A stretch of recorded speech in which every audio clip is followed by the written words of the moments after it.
আল্লাহ রাব্বুল আলামিনের পরের আয়াতে বললেন হাসিবান নাস, দুনিয়ার মানুষ কি মনে করেছে আইয়ুতরাকু আইয়াকুলু আমান্না, কিয়ামতের ময়দানে আমি আল্লাহর দরবারে হাজির হয়ে বলবে আল্লাহ আমি ঈমানদার, ঈমান এনেছিলাম, ঈমান এনেছি যেহেতু তুমি জান্নাত দিয়ে দাও। ওয়া হুম লা ইফতানুন, আসলে তার ঈমানটা কি খাঁটি না ভেজাল, আসল না নকল, এটা বুঝে আমি আল্লাহ যাচাই বাছাই করব না। আমার ভাইরা লক্ষ্য করেন, প্রথম আয়াতে আল্লাহ তাআলা মূলত আমাদেরকে কিছুটা থ্রেট করলেন। আয়াতটা কিন্তু আশা জাগানিয়া কোন আয়াত না, বরং আয়াতটা একটু ভয়ের আয়াত। কারণ আল্লাহ বললেন হাসিবান নাস আইয়ুতরাকু আইয়াকুলু আমান্না ওয়া হুম লা ইফতানুন, দুনিয়ার মানুষ কি মনে করেছে কিয়ামতের ময়দানে শুধু বলবে আল্লাহ আমি ঈমানদার, তার ঈমানটা আসল না নকল, খাঁটি না ভেজাল, এটা যাচাই বাছাই ছাড়াই বুঝে আমি আল্লাহ তারে জান্নাত দিয়ে দিব। শেষে একটা প্রশ্নবোধক চিহ্ন আছে আয়াতের। প্রশ্নবোধক চিহ্নটা শুনলে বুঝতে পারবেন আয়াতটা আসলে প্রশ্নের ধরনটা খুব একটা সুবিধার না। এরপরে আল্লাহ বললেন ওয়ালাকাদ ফাতান্নাল্লাযীনা মিন ক্বাবলিহিম, ও নবী আপনি ঈমানদারদের বলে দেন, আপনার উম্মতদের বলে দেন, আপনার উম্মতের মধ্য থেকে যারা ঈমানের দাবি করবে তাদেরকে তো পরীক্ষা করবই, বরং আপনার পূর্ববর্তী উম্মত হিসাবে দুনিয়াতে যারা ছিল, যারা ঈমানের দাবি করেছিল, আমি আল্লাহ তাদেরকেও পরীক্ষা করেছিলাম।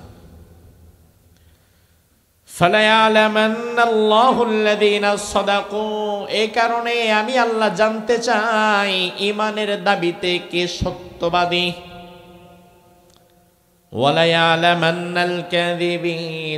আর আমি আল্লাহ এটাও বের করতে চাই আসলে ঈমানের দাবি করে কিন্তু আসলে ঈমানদার না এমন মিথ্যাবাদীকে।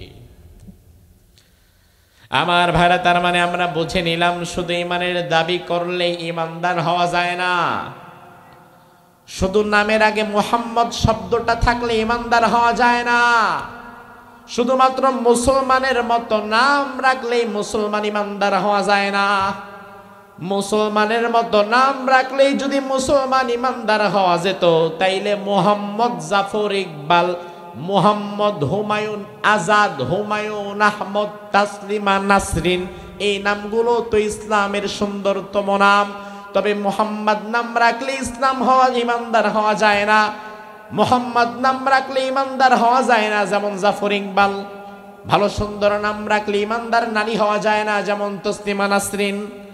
তার মানে ঈমানদার আপনার নামের মাঝে প্রকাশ পাবে না, ঈমানদার আপনার মুখের মাঝে প্রকাশ পাবে না, দাবির মাঝে প্রকাশ পাবে না, মূলত আপনি ঈমানদার কিনা সেটা প্রকাশ পাবে আপনার কাজে কর্মে, ঠিক না ব্যাঠিক?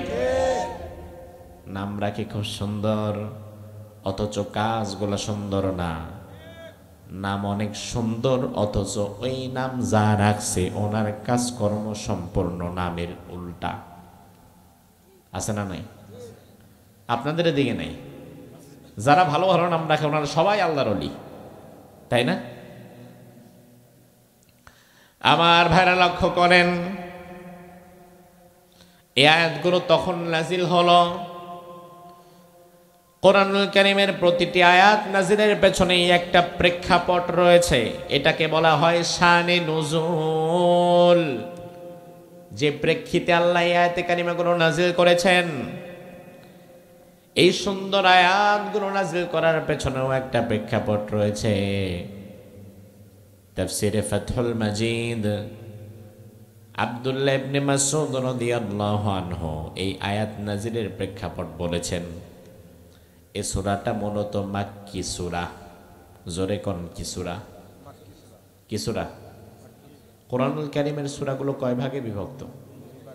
কি কি বলেন তো? একটা মাক্কি আর একটা মাক্কি সূরা মানে নাজিল হয়েছে কোথায়, আর মাদানী সূরা মানে নাজিল হয়েছে কোথায়? তবে আমার ভাইয়েরা, আমি জানি না আপনাদের জানা আছে কিনা, জানা থাকলে জবাব দিবেন। রাসূলুল্লাহর জীবনের কঠিনতম সময় পার করেছেন তিনি কোথায়? মদিনায় না মক্কায়? জানেন এটা? মদিনায় না মক্কায়? মক্কায়। অত্যাচার কষ্টের স্ট্রিম রোলার চলেছে মদিনায় না মক্কায়? মক্কায়। আঘাত প্রতিঘাত সহ্য করেছে, দাঁড়াতে পারেন নাই, প্রতিবাদ করতে পারেন নাই, প্রতিহত করতে পারেন নাই, প্রোটেকশনটাও নিতে পারেন নাই মক্কায়। এই সূরার প্রসঙ্গে আব্দুল্লাহ ইবনে মাসউদ রাদিয়াল্লাহু আনহু বলেন, কাফেররা কে কে ইসলাম গ্রহণ করেছে তারা জানতো না, কারণ প্রথম 3 বছর মুসলমানদের কর্মকাণ্ড ছিল গোপনে গোপনে, লুকিয়ে লুকিয়ে। ইসলামের তালিম দেওয়া হতো লুকিয়ে লুকিয়ে, দাওয়াত তাবলীগ করা হতো লুকিয়ে লুকিয়ে, নামাজ পড়া হতো লুকিয়ে লুকিয়ে। প্রথম কাফেররা হঠাৎ করে 7 জন ইসলাম গ্রহণ করেছে এমন ব্যক্তির নাম জেনে ফেলল। বিষয়টা কিন্তু অত্যন্ত ভয়াবহ। মক্কার পরিবেশ থমথমে, পুরো মক্কায় রেড অ্যালার্ট জারি, ধরার সাথে সাথেই ফায়ার করা হবে, মেরে ফেলা হবে, ক্রস ফায়ারে দিয়ে দেওয়া হবে। এমন সময় কাফেরদের হাতে 7টি নাম আসলো। আমার ভাইরা জবাব দেন তো, কয়টা নাম? কথা কয় না। 7টি নাম। এই 7টি নামের প্রথম নাম মুহাম্মদ সাল্লাল্লাহু। 2 নাম্বার গোনেন আবু বকর, সুমাইয়া, আম্মার, সুহাইব, বেলাল, মিকদাদ। কয়টা হলো? 7 জনের তালিকা চলে আসছে। আরো কিছু মানুষ ইসলাম গ্রহণ করেছে, তাদের তালিকাটা আসে নাই। কিন্তু যেই 7 জনের তালিকা এসেছে তাদেরকে তো এখন জামাই আদর করা হবে। কি পরিমাণে স্টিম রোলার তাদের উপরে চালানো হবে, কল্পনাতীত বিষয়। এর মধ্যে আবার সবার উপরে নির্যাতন সমান হবে না।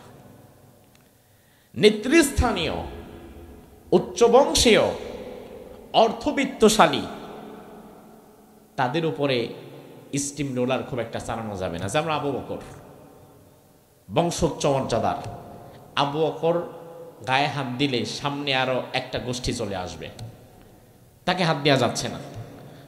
রাসূলুল্লাহকেও সরাসরি আক্রমণ করা যাচ্ছে না। কিন্তু বেলাল, মিকদাদ, সুহাইব, আম্মার, সুমাইয়া, তারা ছিল একই তো যুবক, নওজোয়ান, তরুণ। এমনও না যে বুড়া হয়ে গেছে, চলতে ফিরতে পারে না, মায়া দয়া করে থাপ্পড় 2টা কম দিবে।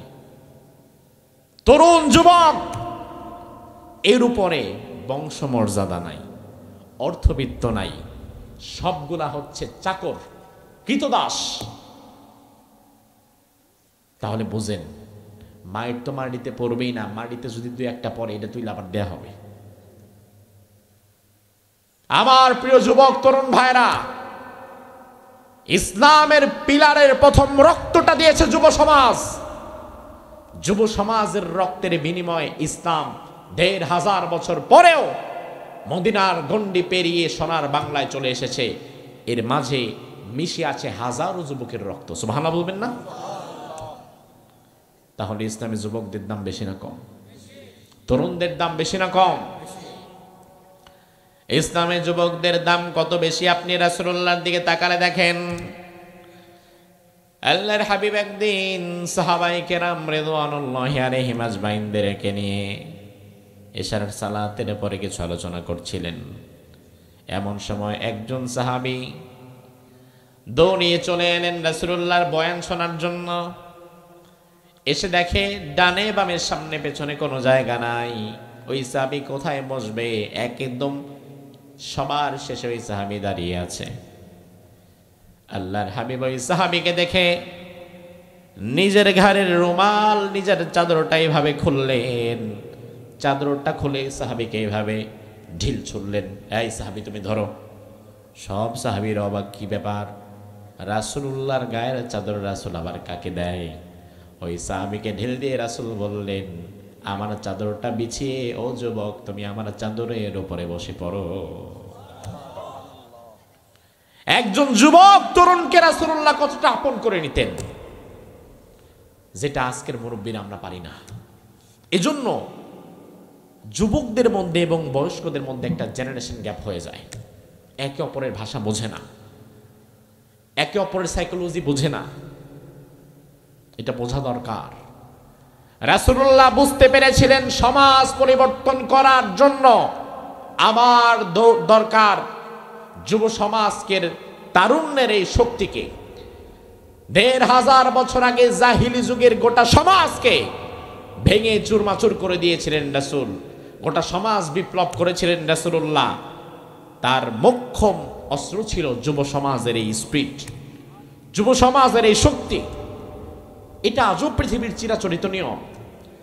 আজকেও যদি দুনিয়ার কোনো প্রান্তে কোনো জায়গায়, দুনিয়ার কোনো প্রান্তের কোনো যুবকেরা যদি এক হয়ে যায়, অবশ্যই সমাজ বিপ্লব হবে। তার প্রমাণ সুদীর্ঘ ১৬ বছরের জুলুম অত্যাচার জর্জরিত হয়ে গেছে গোটা দেশ, কেউ সামাল দিতে পারে না। হয়তো রাতের আধারে কত মুরব্বী, কত আমরা কত কেঁদেছি, আয় আল্লাহ বাঁচাও, মুক্তি চাই। মুক্তির কোনো সম্ভাবনা নাই এটা আমাদের মনে হচ্ছিল। অবশেষে আল্লাহ সুবহানাহু ওয়া তাআলা বাংলাদেশের যুব সমাজের মানসিকতা পরিবর্তন করে দিলেন। টেকনাফ থেকে তেতুলিয়া পর্যন্ত ৫৬,০০০ বর্গ মাইলের যুব সমাজ যখন একত্রিত হয়ে ময়দানে নেমেছে, ১৬ বছরের জালিম পালাতে বাধ্য হয়েছে। এটাই যুব সমাজ, এটাকেই বলা হয় ইউথ পাওয়ার, তারুণ্যের শক্তি। রাসূলুল্লাহ যে ইউথ পাওয়ারকে কাজে লাগিয়ে গোটা সমাজ পরিবর্তন করেছিলেন। আজকেও যদি সমাজ বিপ্লব করে আমরা একটি ইনসাফপূর্ণ সমাজ কায়েম করতে চাই, যুবকদের বাদ দিয়ে কোনোদিন সম্ভব নয়। সম্ভব? কি মনে করেন সম্ভব? আমার ভাইরা লক্ষ্য করেন, ৭ জনের নাম তো চলে আসছে। এদের মধ্যে যারা কৃতদাস গরিব, তাদের উপরে অত্যাচার এত বেড়ে গেল যে অত্যাচার সহ্য করার মতো কোনো ভাষা তাদের নাই। সবার অত্যাচার তো বলা যাবে না, শুধু সুমাইয়ার দিকে তাকান। সুমাইয়াকে ধরা হলো, একজন নারী। সুমাইয়াকে ধরে আবু জাহালের গোষ্ঠীরা সুমাইয়াকে নিয়ে চলে গেল মরুভূমির মধ্যে। তপ্ত মরুভূমির মাঝে পাশাপাশি দুটো খেজুর গাছ, দুটি খেজুর গাছের সাথে দুই দিক থেকে সুমাইয়ার হাতও বাঁধলো, পাও বাঁধলো। একজন প্রাপ্তবয়স্কা নারী সুমাইয়া তার স্বামী এবং তার সন্তানের সামনে সুমাইয়ার পুরো শরীর থেকে কাপড় চোপড় খুলে ফেলা হলো। একজন সন্তানের সামনে তার মাকে উলঙ্গ করা হয়েছে। আমার ভাইরা, এখানে জাহালাত শেষ নয়। বর্ষা দিয়ে সুমাইয়ার গায়ের মধ্যে টাক টুক টুক করে খোঁচা দিচ্ছে, যেখানেই খোঁচা দিচ্ছে সেখান থেকে ফিনকি দিয়ে রক্ত ঝরছে। সুমাইয়ার গোটা শরীর থেকে রক্ত ঝরতে ঝরতে যখন সুমাইয়া মৃত্যুর দ্বার প্রান্তে পৌঁছে যাচ্ছে, আবু জাহাল চিন্তা করলো বর্ষাটা দিয়া সুমাইয়ার লজ্জাস্থানে এমন জোরে একটা গোতা দেব যেন একদিক থেকে ঢুকে আরেক দিক দিয়ে বেরোয় যায়। ঠিক এমন সময় আল্লাহর হাবিব এই পথ দিয়ে যাচ্ছিলেন। সুমাইয়ার এই দৃশ্য দেখে রাসূলুল্লাহ দ্বিতীয়বার আর তাকাতে পারলেন না সুমাইয়ার দিকে। আরশে আজিমের মালিক আল্লাহর দরবারে তাকিয়ে দুফোঁটা চোখের পানি ঝরালেন। আর সুমাইয়ার দিকে না তাকিয়ে রাসূল বললেন, সুমাইয়া রে, সাবরান ইয়া আলা ইয়াসার ফা ইন্না মাউইদাকুমুল জান্নাহ। ও ইয়াসিরের পরিবার, ও সুমাইয়া তুমি ধৈর্য ধারণ করো, আমি নবী তোমারে আজকে জান্নাতের সুসংবাদ দিয়ে গেলাম। আমার ভাইরা, এবার সুমাইয়ার হাসে সুমাইয়ার চোখ দিয়ে পানি ঝরছে কিন্তু মুখে হাসি। কাফেররা মারছে আর বলছে, কি ব্যাপার, তোরে যে এত জনে মারছি, তোর কি কষ্ট হয় না? তোর মুখে হাসি কেন? পাগল টাগল হয়ে গেলি নাকি? সুমাইয়া কাফেরদেরকে বলে, তোদের সাথে আমার কোনো কথা নাই। ওই যে অন্যদিকে ঘুরে আছে মুহাম্মাদুর রাসূলুল্লাহ, আমি তার একটা কথা বলতে চাই। সুমাইয়া বলল, ইয়া রাসূলুল্লাহ, আপনি তো আমারে জান্নাতের কথা বলছেন, আমি নাকি জান্নাতে যাব সেই কথা আপনি আমারে বলছেন। ওয়াল্লাহি, আল্লাহর কসম করে বললাম, আমি সুমাইয়া এই মুহূর্তে আমার নাকি জান্নাতের সুঘ্রাণ পাচ্ছি। তার মানে আমার ভাইরা, ইমানদার ব্যক্তি যিনি হয়, মৃত্যুর আগে তাকে আপনি যদি হাজারো জেল দেন, জুলুম দেন, এমনকি যদি ফাঁসিতেও ঝোলায়া দেন, এই লোকগুলো ফাঁসির আগে চিল্লা ফাল্লা করে কান্নাকাটি করে না, বরং তারা হাসতে হাসতে বুক ফুলায়া ফাঁসির মঞ্চে উঠে যায়। আপনি ওই ব্যক্তির দিকে তাকান যিনি 50 বছর সারা পৃথিবীতে কোরআনের তাফসীর করেছেন, যার তাফসীর শুনে একজন দুইজন নয়, হাজারের উপরে অমুসলিম ইসলাম গ্রহণ করেছেন।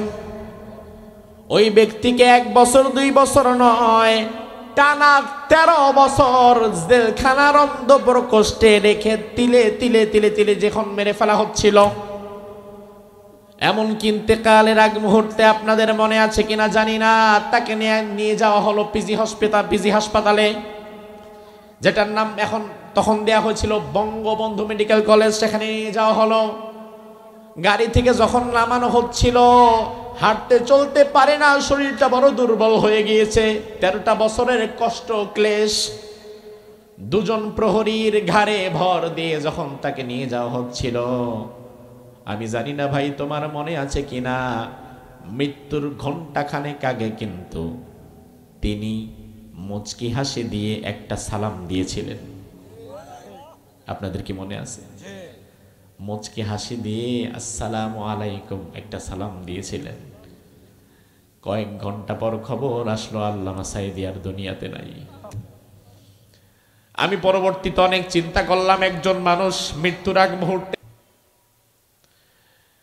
ওই ব্যক্তির মুখে 13 বছর তাকে কারা নির্যাতন করা হচ্ছে, 1টা বছর 2টা বছর না, 13 বছর, কত হাজার দিন, কত কোটি ঘন্টা। তবে আমার ভাইরা, এই আয়াতের তাফসীর যখন আমি বললাম, তখন আমি দেখতে পেলাম ইমানদার যারা হয়, মৃত্যুর আগে তাদের মধ্যে চিন্তা ভাবনা থাকে না, বরং তারা বুঝতে পারে আমার জন্য আল্লাহর জান্নাত অপেক্ষা করছে। সে আল্লাহ রাব্বুল আলামিন বলছেন, গোলাম হাসিবান নাস, দুনিয়ার মানুষ কি মনে করেছে আমি তাকে ছেড়ে দেব, আইয়ুতরাকু, তাকে আমি ছেড়ে দেব, আইয়াকুলু আমান্না ওয়া হুম লা ইফতানুন, শুধু আমারে বলবে আল্লাহ আমি ইমানদার জান্নাত দিয়ে দাও, আমি সাথে সাথে জান্নাত দিয়ে দিব, এটা কি মানুষ মনে করেছে নাকি? এটা যদি মনে করে সম্পূর্ণ ভুল। তার মানে আমার ভাইরা, আয়াত থেকে বোঝা যায় আমরা ঈমান এনেছি এটা বললেই জান্নাত পাবো না, বরং আমাদের ঈমানটা আসল না নকল, খাঁটি না ভেজাল, এটা পরীক্ষা করবেন কে? আরো জোরে কোন পরীক্ষা করবেন কে? এবার একটু জবাব দেন, পরীক্ষার্থী কারা? কথা হয় না। পরীক্ষার্থী কারা? পরীক্ষক। আবার বলেন পরীক্ষার্থী, পরীক্ষক। আবার বলেন পরীক্ষার্থী, পরীক্ষক। পরীক্ষার্থী যেহেতু আমরা, আমাদের চাইতে দুর্বল তো আর কেউ নাই। আর পরীক্ষক যেহেতু আল্লাহ, আল্লাহর চাইতে শক্ত পরীক্ষা নিয়ন্ত্রক আর কেউ নাই।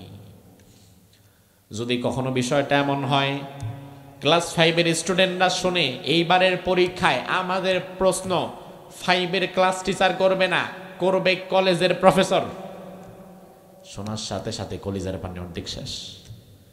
আল্লাহ রে আল্লাহ, পড়ি 5-এ আর পরীক্ষার প্রশ্ন নাকি করবে কলেজের প্রফেসর।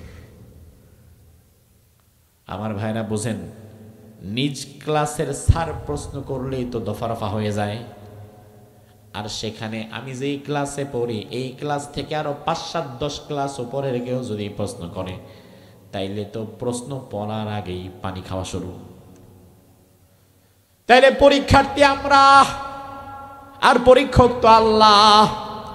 আল্লাহ যখন পরীক্ষা করবেন তখন বুঝে নিবেন পরীক্ষা খুব একটা সহজ হবে না। ইমানদার বললাম আল্লাহ জান্নাত দিয়ে দিল না, বরং আল্লাহ তাআলা কাটা কাটা পয়েন্ট টু পয়েন্ট হিসাব করবেন। আল্লাহ ভালো করে বুঝবেন, আজকে আল্লাহ তাআলা আমলে ছাড় দিবেন, ইমানে না। আবার বোঝেন, আল্লাহ তাআলা প্রয়োজনে আমলে ঘাটতি দেখলে ছাড় দিবেন, কিন্তু ইমানে ছাড় দিবেন না। এজন্য রাসূল বলেছেন আখলিস দীনাকা ইয়াকফিকাল আমালুল কলিল। ও উম্মতেরা, তোমরা তোমাদের ঈমান খাঁটি করে নাও, আমল যদি কম হয় অল্প আমল যথেষ্ট হয়ে যাবে। আপনি ফরজ পড়েছেন, সুন্নাত পড়েন নাই, কিংবা কখনো কখনো হয়তো শয়তানের ধোকায় পড়ে ফরজও পড়েন নাই, তাহলে এই যে আমলের ঘাটতি আপনি করে ফেলেছেন, আল্লাহ তাআলা রহমান রহিম, আপনি যদি তওবা করেন মাফ পাওয়ার একটা সুযোগ আছে না নাই? আমলে ঘাটতি থাকলে আপনি মাফ পাবেন, ছাড় পাবেন, তবে ইমানে ঘাটতি থাকলে নয়। ইমানের বিষয়ে আল্লাহ জিরো টলারেন্স, এখানে বিন্দু মাত্র ছাড় কাউকে দেওয়া হবে না। ইমানের কারণে আল্লাহ তাআলা কাউকে ছেড়ে দেয় নাই, এজন্য আপনাকে আমাকেও দেওয়া হবে না। আমার ভাইয়েরা, আমলের গুরুত্ব যতটা না দিবেন ইমানের গুরুত্ব দিতে হবে তার চাইতে 1000 গুণ বেশি। কারণ বাংলাদেশের মানুষ আমি তো দেখি আমলে ধরা কম খাবে, কিন্তু ইমানে ধরা খাবে বেশি। সৌদি আরবে যারা গিয়েছেন তারা জানেন, স্বাভাবিকত আমি সৌদি আরবের অনেকগুলো মসজিদে নামাজ পড়েছি, সৌভাগ্য হয়েছে আলহামদুলিল্লাহ। অধিকাংশ জায়গায় আমরা দেখেছি আজান হওয়ার পরে তেমন একটা মুসল্লি নাই। বাহিরের ছোট ছোট মসজিদগুলা, মক্কা মদিনার কথা না, বাহিরের মসজিদগুলোর কথা বলছি, আজান হয়ে গেছে, আমরা হয়তো 10-15-20 জন আছি, কিন্তু যেই মাত্র একামত শুরু হয়ে যাবে, একামতের আগে নামাজের সময় পুরা মসজিদ ফিলাপ। আবার নামাজ শেষ, সালাম ফেরানো 1 মিনিটের মাথায় খালি, সবাই যে যার বের হয়ে দৌড়ায় কাছে চলে গেছে। ওই যে 33 বার সুবহানাল্লাহ, 33 বার আলহামদুলিল্লাহ, 34 বার আল্লাহু আকবার, 2 রাকাত সুন্নত, 2 রাকাত নফল, এগুলা 2, 4, 5, 10 জন পড়তেছে। আর বাকি অধিকাংশ শুধু আয়েশা ফরজটা পড়ে আবার দৌড়ায় চলে যাচ্ছে। তবে আলহামদুলিল্লাহ বাংলাদেশের চিত্র ভিন্ন। বাংলাদেশে আমরা মসজিদে ঢুকি 10 মিনিট আগে, আবার বের হই 10 মিনিট পরে, সুন্নত নফল ওয়াজিব যা আছে তাসবিহ তাহলিল সবই পড়ি, আলহামদুলিল্লাহ বলেন। আমি হিসাব করে দেখলাম ওই আরবদের চাইতে আমলের দিক থেকে আমরা এগিয়ে, কিন্তু আমাদের চাইতে ইমানের দিক থেকে ওরা এগিয়ে। ওদের ইমানের মধ্যে শিরিক নাই, ওদের ইমানের মধ্যে বেদাত নাই, আর আমাদের ইমানের মধ্যে আছে শিরিক, আমাদের আমলের মধ্যে আছে বেদাত। ও ভাই, আপনি ভালো করে বোঝেন, কিয়ামতের ময়দানে আমল যদি কম হয় আল্লাহর দরবারে আল্লাহ চাইলে মাফ করে দিতে পারেন, কিন্তু ইমানে যদি ভেজাল করেন, ইমানে ভেজাল আল্লাহ মাফ করবে না। তাইলে তো আমলের দিক থেকে বেশি হয়েও আমাদের লাভ হইল না যদি ইমানটা আমাদের ভেজাল হয়ে যায়। বিদেশে যখন আমরা যাই, সিলেট অঞ্চলের অধিকাংশ মানুষ প্রবাসে আছে না নাই? কোন দেশে বেশি? কোন দেশ? London, America, United kingdom, England, US. America, লন্ডনে সিলেট অঞ্চলের মানুষ সবচাইতে বেশি। গতকাল এক ভাইয়ের বাসায় ছিলাম, মাহফিল ছিল, কি যেন নাম, কমলগঞ্জে মাহফিল ছিল, মৌলভীবাজারের। এক ভাইয়ের বাসায় ছিলাম, ওই ভাই সিলেটি, আবার লন্ডনী ভাই আমারে বলল, হুজুর লন্ডনে আমি যেখানে থাকি ওখানে একটা আলাদা পাড়া আছে, নাম সিলেটি পাড়া। হাজার হাজার সিলেটি মানুষ আমার ভাইরা ভালো করে বুঝবেন, অন্যান্য দেশের ভিসা পাওয়া যতটা না জটিল ও কঠিন, আমেরিকা এবং ইউকে, ইংল্যান্ড, এই দুই দেশের ভিসা পাওয়া তার চেয়ে বেশি কঠিন। অবশ্য আপনাদের কিছু চেনা পরিচিত লোকজন থাকায় আপনাদের জন্য কিছুটা সহজ হলে হতেও পারে, তবে আসলে আমেরিকা এবং ইংল্যান্ডের ভিসাটা দুনিয়ার অন্যান্য দেশের চাইতে কঠিন ভিসা। অনেক কিছু দেখে, অনেক কিছু যাচাই বাছাই করে ভিসা দেয়। পাসপোর্ট করা যতটা না সহজ, একটা দেশের ভিসা পাওয়া ততটা সহজ নয়। পাসপোর্ট তো কানার ভাই অন্ধ চাইলে করতে পারে, পাসপোর্ট তো রিক্সাওয়ালাও চাইলে করতে পারে, পাসপোর্ট তো জুতা সেলাই করে এমন মুছি চাইলেও করতে পারে। কিন্তু এমন রিক্সাওয়ালা পাসপোর্ট একটা বানায়া পরের দিন যদি আমেরিকান এম্বাসিতে জমা দেয়, জমা দিয়া যদি কয় আমার ভিসা দাও, আমেরিকা যাবো, ভালো লাগে না এই দেশে, কেউ আচ্ছা ঠিক আছে যাও, ব্যাগট্যাগ নিয়ে আসো, এমন বলবে না। আমি নিজে আমেরিকার ভিসা অ্যাপ্লাই করে কয়েকবার রিজেক্ট হয়েছি। অনেক ক্রাইটেরিয়া, মাথা নষ্ট হয়ে যায়। ব্যাংকে এতগুলো টাকা থাকতে হবে, পূর্বে এতগুলো দেশ ভ্রমণ থাকতে হবে, কোন পারপাসে যাচ্ছে, কয়দিন থাকবে, কি করবে না করবে, অনেক নানান শক্ত নিয়ম কানুন। ভিসা পাচ্ছি না, ভিসা পাইলাম না। আমার ভাড়া ভালো করে বোঝেন, জান্নাতে যাওয়ার ভিসার নাম হচ্ছে ঈমান। ও ভাই জবাব দেন, জান্নাতে যাওয়ার ভিসার নাম কি? আর পাসপোর্টের নাম হচ্ছে আমল। তাইলে জান্নাতে যাওয়ার ভিসা এবং পাসপোর্ট আমরা পেলাম, ভিসার নাম কি? কথা হয় না, ভিসার নাম কি? আবার জবাব দেন, জান্নাতে যাওয়ার ভিসার নাম কি? ঈমান। আর জান্নাতে যাওয়ার পাসপোর্টের নাম কি? আমল। আমল করা তো ক্ষেত্র বিশেষ সহজ, কিন্তু ঈমানের উপরে অবিচল এবং অটল থাকাটা কঠিন। এবার আপনি পাসপোর্ট পেলেন, ভিসার জন্য অ্যাপ্লাই করছেন বারবার, ভিসা আপনি পাচ্ছেন না, তার মানে ভিসা পাওয়াটা জটিল ও কঠিন। এবার আপনি যদি পাসপোর্টটা নিয়ে ভিসা পাইলেন না, কিন্তু আপনি পাসপোর্টটা ভিসা পাইছেন না কি পাইছেন না এটা তো পাসপোর্ট না খুললে বোঝা যাবে না, এটা তো পাসপোর্টের ভেতরে।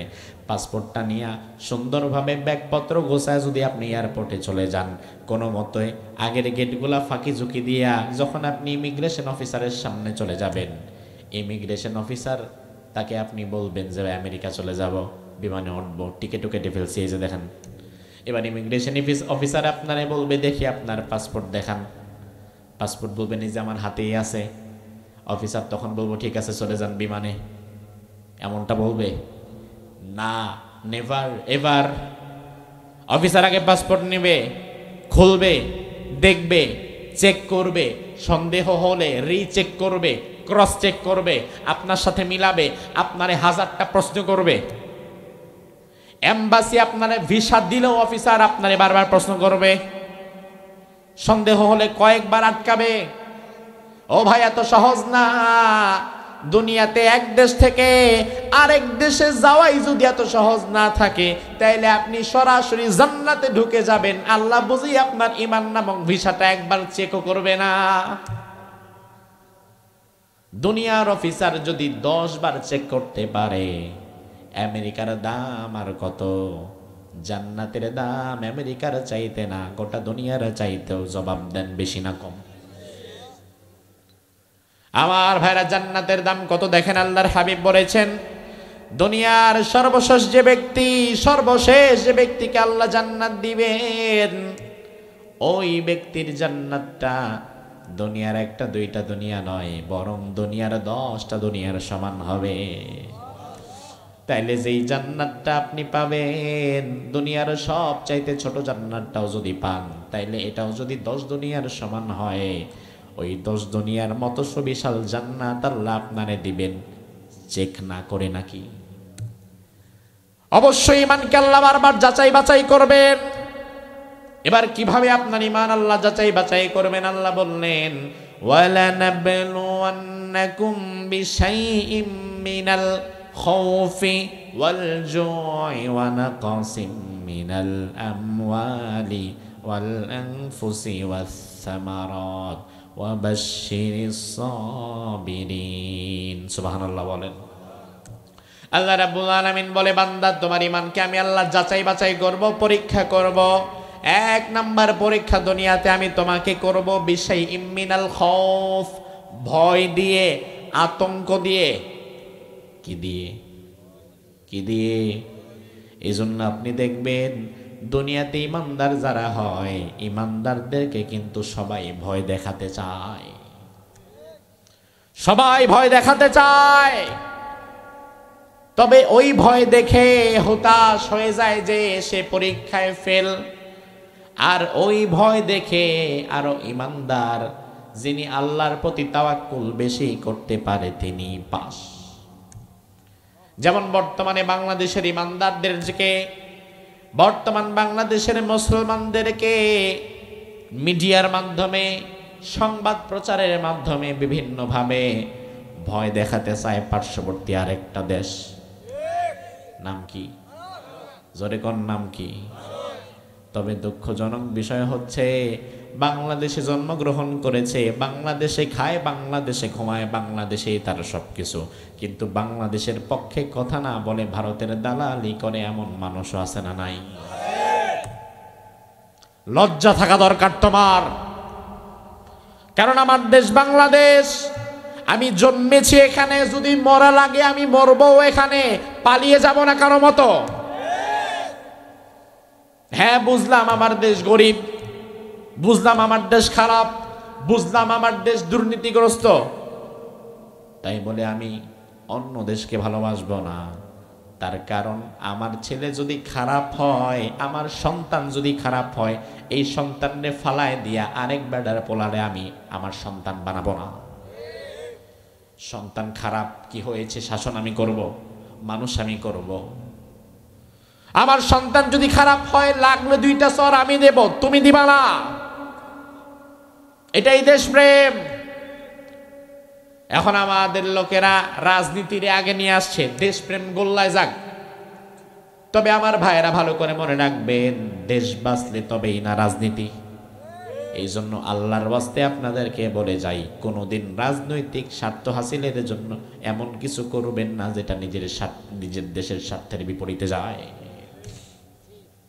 ভারত বর্তমান মিডিয়া টিভি চ্যানেল নিউজের মাধ্যমে 24টা ঘন্টা বাংলাদেশের বিরুদ্ধে নিউজ করছে আপনারা জানেন এটা সারাটা দিন এই বাংলাদেশে এই হচ্ছে সেই হচ্ছে নিউজগুলো দেখেন তারা নিউজ করছে 2 সপ্তাহ আগের নিউজ হুবহু আমি আপনাদেরকে শোনাই 2 সপ্তাহ আগে জুমার দিন তারা নিউজ করেছে বাংলাদেশে কোনো হিন্দুরা শাখা সিঁদুর পরে রাস্তায় বেরোতে পারছে না মুসলমানরা যারাই সামনে পাচ্ছে তারাই গলা কেটে হত্যা করতেছে পাইছেন এটা আচ্ছা দেখেন এবার আপনারা আল্লাহকে সাক্ষী রেখে জবাব দিবেন ওরা যা প্রচার করছে তা কি সত্য না মিথ্যা সত্য না মিথ্যা পার্শ্ববর্তী একটা দেশ লাগাতার আমার বাংলাদেশকে নিয়ে মিথ্যা সংবাদ প্রচার করছে তার বিরুদ্ধে প্রতিবাদ করার দরকার কি আমাদের নাই প্রতিবাদ করার দরকার শুধু ইমামদের হুজুরদের নাকি সবার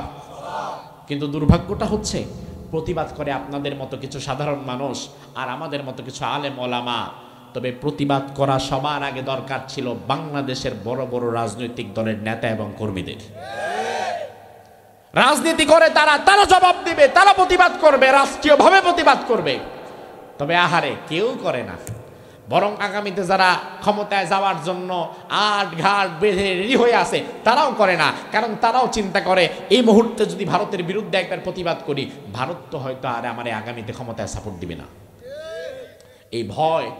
এই ভয় তাদেরকে শেষ করে দিয়েছে অথচ আমার ভাইরা ক্ষমতায় নেওয়ার মালিক কিংবা নামানোর মালিক ভারত আমেরিকা চীন রাশিয়া নাকি আল্লাহ কে ভারত যদি ক্ষমতায় রাখার মালিক হতো তাহলে তোমারে রাখবে কেন সে যারে সবচাইতে ভালোবাসতো তারই তো রাখতে পারতো তাকেই যেহেতু পারে নাই এতেই প্রমাণ হয় আগামীর বাংলাদেশে কারা ক্ষমতায় যাবে আর কারা ক্ষমতা থেকে নামবে তা ভারতের নরেন্দ্র মোদী কিংবা আমেরিকার ডোনাল্ড ট্রাম্প কিংবা রাশিয়ার পুতিন তারা ঠিক করবে না আগামীর বাংলাদেশে কারা ক্ষমতায় যাবে আর কারা নামবে তা ঠিক করবে বাংলাদেশের 18 কোটি মুসলমান।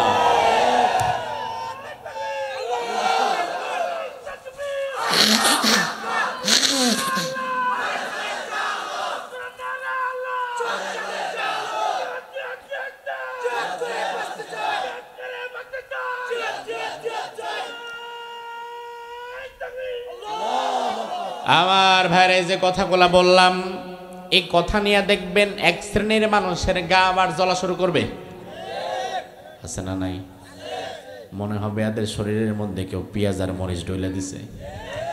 আগামীকাল চায়ের দোকানে কেউ হুজুর মাইকটা পাইলে খালি ভারতের বিরুদ্ধে কথা কয়, হুজুর যে ভারতের বিরুদ্ধে কথা কয়, তোমরাও দেখি হুজুরের সাথে তাল দাও, ঠিকঠাক কও। তোমরা কি জানো মিয়া, ভারত যদি একবার রাগ কইরা খালি পেঁয়াজটা বন্ধ কইরা দেয়, আমরা না খায় মরমু। এমন বিশ্বাস অনেকের ভেতরে আছে না নাই? এগুলোকে ধরে থু দেওয়া দরকার। এই বিশ্বাসটা আল্লাহর উপর থাকা দরকার। কারণ আমি যে খাই, আমি যে বেঁচে আছি, আমাকে বাঁচিয়ে রেখেছেন, আমাকে রিজিক দান করছেন, জোরে কনকে। তাহলে তোর বিশ্বাস ভারতের দিকে যায় কেন? বরং দুনিয়ার মানচিত্রে ভারত বলতে কোনো দেশ যদি নাও থাকে, ওয়াল্লাহি আল্লাহর কসম, আল্লাহ তাআলা বাংলাদেশের 18 কোটি মুসলমান আর 20 কোটি মানুষকে না খাইয়ে মারবে না। রিজিকের ফয়সালা তো রাজ্জাক করে রেখেছে। ও তোমারে ভয় দেখায়, ও মিডিয়ার মাধ্যমে ভয় দেখায়, ও ভয় দেখায় এই বাংলাদেশ চুপচাপ থাকো, নয়তো পেঁয়াজ বন্ধ করে দিব, ডাল বন্ধ করে দিব, ডিম বন্ধ করে দিব। এগুলা বলেও মূলত তোমার ভয় দেখায়। আসলে তুমি ভয় পাইও না, ভয় পাইলেই তুমি শেষ। আর ভয় না পাইলে আগামীতে তুমি গড়বা সোনার বাংলাদেশ। ভয় পাও কেন মিয়া? তোমার লজ্জা করে না? ওরে ভয় পাও তুমি? মুশরিকের জাতকে ভয় পায় ইমানদার, ও তো ছাগলের জাত, আর তুমি সিংহের জাত। ছাগলের জাতকে কখনো সিংহের জাত ভয় পেতে পারে না। ওর কিচ্ছু নাই ফাপড় ছাড়া, ভয় দেখানো ছাড়া। বিশ্বাস করেন, ওর কাছে আর কিচ্ছু নাই, কিচ্ছু নাই, কিচ্ছু নাই ভয় দেখানো ছাড়া। এই ভয়টাকে পুঁজি করে এতদিন ব্যবসা করে আসছে। এই ভয়টাই ছিল ওর মূল পুঁজি। ভয় যতদিন আমাদের আছে ততদিন ওর ব্যবসাটা চলবে। ওরা আমাদেরকে ভয় দেখায়, অথচ আজ আমি আপনাদেরকে শুনিয়ে যাই, বাংলাদেশি হিসাবে লজ্জিত হবেন না, গর্ববোধ করেন। কারণ আমার 56,000 বর্গ মাইলের বাংলাদেশ আয়তনে ছোট, কিন্তু গুরুত্বের দিক থেকে বড়। জানেন এটা? গুরুত্বের দিক থেকে যদি বড় না হতো, তাহলে আমার বাংলাদেশে ভারতের নজর, আমেরিকার নজর, রাশিয়ার নজর, চায়নার নজর কি দরকার? কোথাকার কোন আমেরিকা হাজার হাজার মাইল দূরের বাংলাদেশে কি হচ্ছে না হচ্ছে সেটা নিয়ে 24টা ঘন্টা তার মাথা গরম। রাশিয়া মাথা গরম, চায়না বাংলাদেশ নিয়ে তাদের মাথা গরম, ইন্ডিয়া বাংলাদেশ ছাড়া থেকে কিচ্ছু বোঝে না। তাহলে বোঝা লাগবে নিজের গুরুত্ব কতটা, বোঝা লাগবে নিজের গুরুত্ব কতটা। গুরুত্বহীন হইলে আমার দিকে কেউ তাকাতেই না। যেহেতু গুরুত্ব আছে, এজন্যই আমার দিকে তাকায়। বরং বাংলাদেশ হচ্ছে ভারতের একটা সোনার ডিম পাড়া হাঁস। এই হাঁসের গায়ে জীবনে ওরা হাত দিবে না, কারণ ওরাও ভালো করে জানে হাঁস মারলে ডিমও আর পাবো না। বাংলাদেশ হচ্ছে ভারতের সবচেয়ে বড় বাজার। ভারতে উৎপাদিত পণ্যগুলা যদি সঠিক সময় তারা বাংলাদেশের বাজারে ঢুকাতে না পারে, ওদের কৃষকের আত্মহত্যা শুরু করে দেয়। 2 টাকা কেজি পেঁয়াজ হয়, 3 টাকা কেজি আলু খাওয়া লাগে। এখন যেটা হচ্ছে, এগুলো তো মিডিয়া আপনাদেরকে দেখাবে না, দেখালে তো আর ভয়টা পাবেন না। এজন্য তারা আমাদেরকে ভয়টা দেখায় মিডিয়ার মাধ্যমে। কিন্তু বস্তুত সত্য কথা এটাই, বাংলাদেশের লোকেরা যদি একবার স্ট্রাইক করে ভারত থেকে কিছু নিব না, আলহামদুলিল্লাহ আমরা না খেয়ে মরব না। কারণ ওরা বিক্রেতা, আমরা ক্রেতা। ক্রেতার কাছে পয়সা আছে, এক দোকান ভালো না লাগলে আরেক দোকানে যাবে। আমার কাছে পয়সা আছে, ভারতের পেঁয়াজ না কিনলে আমি পাকিস্তানের পেঁয়াজ কিনতে পারবো, মিশরের পেঁয়াজ কিনতে পারবো। দুনিয়াতে রিজিকের অভাব নাই। কিন্তু ওরা তোমার ভয়টা দেখায়। আল্লাহর ওয়াস্তে এই ভয়টা তুমি পেও না ভাই, ভয়টা পেও না। ভয় পেলেই তুমি শেষ। এজন্য আল্লাহ রাব্বুল আলামিন বলছেন, ওয়ালানাবলুওয়ান্নাকুম বিশাইইম মিনাল খাউফ, আমি তোমাদের ঈমান পরীক্ষা করব ভয় দিয়ে, ওয়াল জু, ক্ষুধা দিয়ে, ওয়া নাকসিম মিনাল আমওয়াল ওয়াল আনফুসি ওয়াত থামারাত, জান এবং মাল, ব্যবসা বাণিজ্যের ক্ষতি দিয়ে। সব কিছুর ক্ষতির মুখে একজন ইমানদার পড়তে পারে। দুনিয়ার সব কিছু পেয়েও হাতছাড়া হয়ে যেতে পারে, কিন্তু ইমানদার কোনোদিন দুনিয়াকে ইমানের চাইতে বেশি প্রাধান্য দিবে না, বরং ইমানটাকেই সে সবার আগে রাখবে। কারণ দুনিয়ার সব সম্পদের চাইতে আপনি জবাব দিবেন, দুনিয়ার সব সম্পদের চাইতে ইমানদারের কাছে ইমানের দাম বেশি না কম? ইমানের দাম বেশি। তার কারণ আল্লাহ তাআলা শুধু ইমানের উপরে ভিত্তি করে জান্নাত দিয়ে দিতে পারেন। আমল নামায় আমল কম, কিন্তু ইমানটা যদি সলিড হয় জান্নাত পেয়ে যাবে। এমন হাদিস ও সাহাবীর ব্যাপারে আছে। একজন সাহাবী আল্লাহর হাবিবের কাছে এলেন, রাসূলুল্লাহ তখন জিহাদের ময়দানে চলে যাচ্ছেন, বুখারীর হাদিস। ওই সাহাবী এসে বললেন, ইয়া রাসূলুল্লাহ, আমি দেখতে পাচ্ছি আপনি জিহাদের ময়দানে চলে যাবেন, আপনার বেশি সময় আমি নিব না, তবে আমার একটা প্রশ্ন, আউসলিমু আম উকাতিলু, আমি কি আগে ঈমান আনবো নাকি আমি আগে জিহাদ করব? আপনারা জবাব দেন, আগে জিহাদ নাকি আগে ঈমান? কথা বলেন। আগে নামাজ নাকি ঈমান? আগে দান সদকা নাকি ঈমান? আগে হজ নাকি ঈমান? বাংলাদেশে এমন হাজারো হাজি আছে, হজ করেছে 2, 4, 5 বার, কিন্তু ইমানে ভেজাল, ইমান বাদ দিয়ে মুনাফিক হয়ে গেছে। মুনাফিক হওয়ার পরেও প্রতি বছর হজে যায়, এমনও আছে না নাই? লাভ কি? ও ভাইরা আমার, ওই সাহাবী তিনি তখনও সাহাবী হন নাই, রাসূলুল্লাহর কাছে এসে বললেন, না মুসলিম মুকাতিলু, আমি জিহাদ করব নাকি আগে ঈমান আনবো, কোনটা করব আমি জানি না। আল্লাহর হাবিব বললেন, আসলিম সুম্মা কাতিল, আগে ঈমান আনো তারপরে জিহাদ করো। ওই সাহাবী এবার কালিমা পড়ে নিলেন, আল্লাহর হাবিবের সাথে জিহাদের ময়দানে চলে গেলেন। ফাকাতালা ফাকুতিলা, জিহাদ করতে করতে এক পর্যায়ে নিজেও মরে গেলেন। রাসূলুল্লাহ জিহাদের পরে সাহাবায়ে কেরামের লাশ একত্রিত করছিলেন। একত্রিত করার শেষে ওই সাহাবীর লাশের কাছে আসলেন, যেই সাহাবী কয়েক ঘন্টা আগে ঈমান এনেছে। আল্লাহর হাবিব তার দিকে তাকায় বললেন, আমিলা কলিলাম ওয়া উজরা কাসীরা, লোকটা আমল করেছে খুব কম, কিন্তু পুরস্কার পেয়ে গেছে সবচেয়ে বেশি। এবার আমার ভাইরা একটু জবাব দেন, এই যে সাহাবী জান্নাতে চলে গেল, তার আমল নামায় নামাজ আছে? কথা বলেন। হজ আছে, রোজা আছে, যাকাত আছে, কিন্তু আছে ঈমান। আছে কি? ঈমান থাকার কারণে আল্লাহ তাআলা তাকে জান্নাত দিয়ে দিয়েছে। আপনি মা খাদিজাতুল কুবরা রাদিয়াল্লাহু আনহার দিকে তাকান। মা খাদিজা ঈমান নিয়ে মারা গিয়েছেন, কিন্তু আমলের সুযোগ কম পেয়েছেন, কিন্তু ঈমানটা ছিল সলিড। মা খাদিজা মারা গিয়েছেন নবুয়তের 10ম সনে। তিনি ফরজ নামাজ পান নাই, কারণ নামাজ ফরজ হয়েছে নবুয়তের 12 সনে, মেরাজের রজনীতে, মা খাদিজার ইন্তেকালেরও 2 বছর পরে। তিনি ফরজ নামাজ পান নাই। রোজা ফরজ হয়েছে মা খাদিজার ইন্তেকালের 5 বছর পরে, 2য় হিজরিতে। তিনি ফরজ রোজাও পান নাই। যাকাত ফরজ হলো তো রোজার সাথে সাথেই তিনি ফরজ যাকাতও পান নাই। হজ ফরজ হয়েছে মা খাদিজার ইন্তেকালের 11 বছর পরে, 8ম হিজরিতে। তাইলে আমার ভাইরা একটু লক্ষ্য করেন, আমাদের মা খাদিজা ফরজ নামাজ পায় নাই, ফরজ রোজা পায় নাই, ফরজ যাকাত পায় নাই, ফরজ হজ পায় নাই, কিন্তু বুঝে থাকলে জবাব দেন তো, জান্নাত পেয়েছে নাকি পায় নাই? এই যে জান্নাত যে পেয়ে গেছে, তার কারণ তিনি আমলের সুযোগ কম পেয়েছেন, কিন্তু তার ঈমানটা ছিল ভেজাল না আসল। ঈমানটা শুধু আসল থাকার কারণে তিনি জান্নাতি। অন্যদিকে আপনি আব্দুল্লাহ বিন উবাইয়ের দিকে তাকান। নামাজ পড়েছে রাসূলুল্লাহর পেছনে, রোজা রেখেছে একসাথে, ইফতার করেছে একসাথে, দাওয়াতে গিয়েছে একসাথে, দ্বীনি কাজ করেছে সাহাবীদের সাথে, সব করেছে সাহাবীদের সাথে মিশে রাসূলুল্লাহর সাথে সাথে। এত আমল করার পরেও আব্দুল্লাহ বিন উবাই জান্নাতি না জাহান্নামী?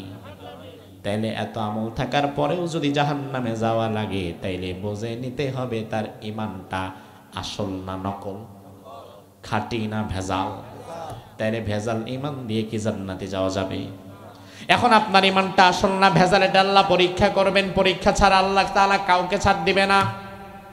ঈমানের পরীক্ষা দিয়েছে যুগে যুগে নবী আম্বিয়া কেরাম। রাসূলুল্লাহ বলেছেন, আশাদ্দুন নাসি বালাআন আল আম্বিয়া থুম্মাল আমসালু ফাল আমসাল। দুনিয়ার সবচাইতে কঠিন পরীক্ষা ছিল নবীদের, এরপরে নবীর পথে যারা ছিল সেই সাহাবীদের, এরপরে সাহাবীদের পথে যারা ছিল সেই তাবেঈদের। তার মানে হচ্ছে ইমানের পরীক্ষা আসবে তার যার ইমান যত মজবুত। অনেকে চায়ের দোকানে চায়ের কাপে চমক দিয়া কয় ভালোই হয়েছে, উনি ধরা খাইছে, উনি মায়ের খাইছে, উনি জেলে গেছে, ওনার ফাঁসি হয়েছে। এরপরে আবার যুক্তিও দেয় আসলে পাপ মনে হয় কিছু করছে, কারণ আমারে তো কোনো দিন পুলিশে ধরে না, আমার ব্যবসায় তো কোনো দিন কেউ বাধা দেয় না, আমার তো কেউ কোনোদিন অ্যাটাক করে না। ও ভাই, আমার রাসূল তো আগেই বলেছেন যার ইমান যেমন তার বাধা আসবে তেমন। এখন তোমার জীবনে যদি সারা জীবনে কোনো বাধা না আসে, তুমি যদি সারা জীবনে কোনোদিন কোনো বাধার সম্মুখীন না হও, তাইলে বুঝে নিবে তোমার ইমানটা ভেজাল, অথবা তোমার ইমানটা এতটা দুর্বল কোনো মতো টিম টিম টিম টিম করে জ্বলতেছে। তোমার ইমানে যদি আল্লাহ একটু পরীক্ষা করার জন্য ধাক্কা দেয়, হয়তো বা তুমি বেঈমান হয়ে যেতে পারো, এই জন্য আল্লাহ দেয় না। ইমান যদি মজবুত হয় অবশ্যই পরীক্ষা আসবে, যেমন নবীদের এসেছে, সাহাবীদের এসেছে, তাবেঈন এসেছে, এমনকি আমাদের মাযহাবের ইমাম কি নাম, আবু হানিফা রাহিমাহুল্লাহ, ইমামে আজমের উপরেও পরীক্ষা এসেছে। আমার ভাইরা সর্বশেষ কথা শুনে যান, ইমামে আজম আবু হানিফা রাহিমাহুল্লাহ খলিফা মনসুর ছিল রাষ্ট্রপ্রধান। খলিফা মনসুর ইমামে আজম আবু হানিফাকে ডাকলেন, এই আবু হানিফারে ডাক দাও, রাজদরবারে দেখা করতে বলো। আবু হানিফার কাছে মন্ত্রী পর্যায়ের একজন লোক গিয়ে বলল, ইমাম, আমাদের খলিফা মনসুর আপনাকে সালাম জানিয়েছে, আপনি একটু দেখা করেন। ইমামে আজম বলল, আমি উম্মতের জন্য ফিকিরে আছি, ওইখানে যাওয়ার মতো সময় আমার নাই। গণভবন বঙ্গভবন থেকে যদি আমাদের ডাকা হয়, ডাকের আগে আমরা হাজির। দেশের রাষ্ট্রপ্রধান যদি আমারে ডাকে, তাইলে আমারে আর পায় কে? বরং আমরা তো বিগত দিনে দেখেছি বহু বড় বড় আলেম নামধারী এমন লোক, অনেক বড় ডিগ্রিধারী, অনেক বড় আলেম, শুধুমাত্র ইসলামী ফাউন্ডেশনের একটা চাকরির জন্য আর বাইতুল মুকাররমের একটা চাকরির জন্য সাক্ষাৎ স্বৈরাচারে দাঁড় করায়া জান্নাতের সার্টিফিকেট দিয়ে দিতেও পারে। তুমিও আলেম, ইমামে আজম আবু হানিফাও আলেম, তোমার মধ্যে আর তার মধ্যে পার্থক্যটা দেখো। ইমামে আজম বলে, আমি যেতে পারবো না, সময় নাই। খলিফা মনসুর বলল, কি ব্যাপার, আসলো না কেন? বলে, তার নাকি সময় নাই। খলিফা মনসুর বলল, ঠিক আছে, ইমামে আজম আবু হানিফারে গিয়ে বলো আমি আমার রাজ্যের প্রধান বিচারপতি তার নিয়োগ দেব। লোভনীয় অফার। রাজ্যের প্রধান বিচারপতি মানে কি? রাষ্ট্রপ্রধানদের পরে সবচেয়ে গুরুত্বপূর্ণ জায়গা, পুরা রাজ্যের বিচার বিভাগ তার হাতে। ইমামে আজম আবু হানিফাকে বলল, আপনারে খলিফা মনসুর এই রাষ্ট্রের প্রধান বিচারপতি কাজীউল কুজ্জা বানাবে। ইমামে আজম আবু হানিফা কয়, দরকার নাই, তুমি তো 10,000 টাকা 20,000 টাকার চাকরির জন্য স্বৈরাচারের পক্ষে যাও, জালিমের পাচাটা শুরু করো। আর তুমি যেই মাযহাবের ইমাম, তোমার ইমাম গোটা রাজ্যের একটা বড় পদকে ঢিল মেরেছে। ইমামে আজম যখন বললেন আমি হব না, এবার খলিফা মনসুরের ইগোতে লাগছে, আত্মমর্যাদায় লেগেছে। হ্যাঁ, ডাকলাম আসলো না, এত বিরাট একটা পদ দিলাম তাও বলে নিবে না, তাকে জেলে দাও, ফাসজুনুহ, তাকে জেলে দাও। জেলে নিয়ে যাওয়া হলো। ইমামে আজম আবু হানিফা রাহিমাহুল্লাহকে দিনের পর দিন জেলখানার ভেতরে পেটানো হতো, টর্চার করা হতো, আর বলা হতো আপনি রাজি হয়ে যান, খলিফা মনসুর যা বলে তাতে আপনার মানতে আপত্তি কি? ইমামে আজম আবু হানিফা বললেন, আমার মতো নিরীহ মানুষকে যে এইভাবে জেলখানায় এনে অত্যাচার করতে পারে, তার মানে আমি যদি এই রাজ্যের প্রধান বিচারপতি হই, সে আমারে দিয়েও অনেক জুলুম কাজ করাইতে পারে। ঠিক কিনা? যুক্তি আছে না নাই? তুমি কি দেখো না এই স্বৈরাচার গত 16 বছরে হাজার হাজার আলেমদেরকে মেরেছে, শাপলা চত্বরে কওমি মাদ্রাসার শত শত আলেমকে শহীদ করে দিয়েছে। সব বাদ দাও, আমি তো মনে করি একজন ইমানদার আলেমের রক্ত গোটা দুনিয়ার চাইতে বেশি দামি। এমন কত হাজার মানুষের রক্ত সে ঝরিয়েছে, এটা দেখার পরেও তুমি তার কাছে কিভাবে যাও, তার পা কিভাবে চাটো? ইমামে আজম আবু হানিফা বললেন, আমি তার কাছে যাব না, তার কথা শুনবো না, আমি তার গোলামি করব না, আমি গোলামি করব একমাত্র কার। অবশেষে 150 হিজরিতে খাদ্যের মধ্যে বিষ ঢুকিয়ে ইমামে আজম আবু হানিফাকে খাইয়ে দেয়া হলো। ইমামে আজম আবু হানিফা সেই বিষ প্রকৃত খাবার খেলেন, এরপরে শহীদ হয়ে গেলেন। এভাবেই যুগে যুগে ইমানদার যারা আল্লাহর পথে জটিল কঠিন পরীক্ষা দিয়ে তাদেরকে শহীদ হয়ে এরপরে জান্নাতে যেতে হয়েছে। এমন পরীক্ষা যদি আমাদের উপরেও আসে, সেই পরীক্ষা দেওয়ার জন্য প্রস্তুতি আমাদের আছে না নাই? প্রস্তুতি থাকা লাগবে। আল্লাহ সুবহানাহু ওয়া তাআলা কবুল করুক, আমরা বলি আমিন। হাযা মা ইনদি ওয়াল ইলমু ইনদাল্লাহ আলাইহি তাওয়াক্কালতু ওয়া ইলাইহি উনীব।